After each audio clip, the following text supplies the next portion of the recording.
आज मी तुम्हाला मसाले भात करून दाखवणार आहे. त्यासाठी घेतला मी हा 1 किलो बासमती तांदूळ. माझ्या घरात पाहुणे येणार आहे म्हणून मी हा जरा जास्तच घेतलेला आहे. नंतर मी घेतला आहे टोमॅटो, आलं लसूण मिरचीची पेस्ट, कोथिंबीर, थोडं तूप, तेल, हे खडे मसाले घेतले, तेजपत्ता, लवंग, दालचिनी आणि काळी मिरी आणि मोठी वेलची, जिरे घेतले, फोडणीसाठी कांदा घेतला आहे, थोड्या मिरच्या घेतल्या हिरव्या, बिर्याणी मसाला, हळद आणि मीठ. चला तर आपण सुरुवात करूया. पाणी तेल हे गरम करायला ठेवलेलं आहे. त्यात आपण 1 चमचे जिरे घालून घेऊ. जिरे तडतडले की आपण हा खडा मसाला घालून घेऊ. मसाला छान फुलला.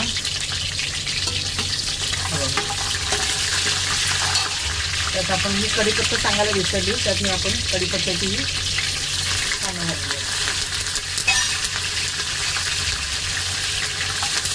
आपण हा आता कांदा घालूया. कांदा मी लांबडा चिरून घेतलेला आहे. आता हा पण व्यवस्थित परतून घेऊ. शिजलेला आहे, ह्याला तेल सुटलेलं आहे. आता आपण याच्यात टोमॅटो घालून घेऊ. टोमॅटो सुद्धा व्यवस्थित परतून घेऊ. यात हळद आणि हा बिर्याणी मसाला घालून घ्या. थोडी मिरची आणि थोडं कोथिंबीर घालून घ्या आणि हे व्यवस्थित आपण परतून घेऊ.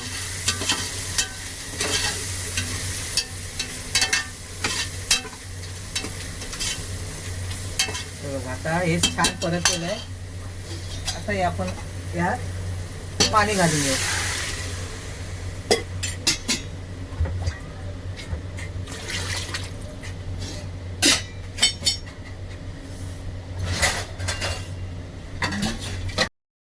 आता आपण यात मीठ घालून, चवीनुसार मीठ घालून छान आता उकळी काढून घ्यायची आणि मग त्यात आपण तांदूळ घालायचा. आता आपण याच्यावर झाकण ठेवू. आपण ते उकळी येण्यासाठी झाकण ठेवू. उकळी आल्यावर याच्यात तांदूळ घालू. आता हे खाऊ शकतात. आपल्या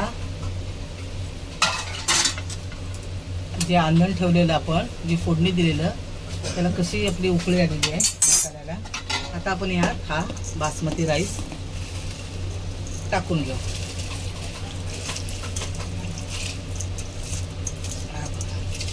असा आपण हा टाकून घेऊ आणि आपण ह्याला व्यवस्थित हलवून ह्याला 2 ते 3 शिट्ट्या द्यायच्या. हे बघा, याला आपण छान हलवून हा 3 शिट्ट्यांसाठी आपण हा सोडून देऊ.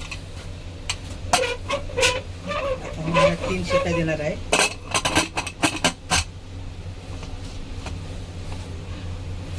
3 शिट्ट्याने आपण हा शिजवून घेऊ. आपलं गार्निशिंग करून घेऊ. या मसाले भात खायला. बघा छानसा असा चविष्ट मसाले भात.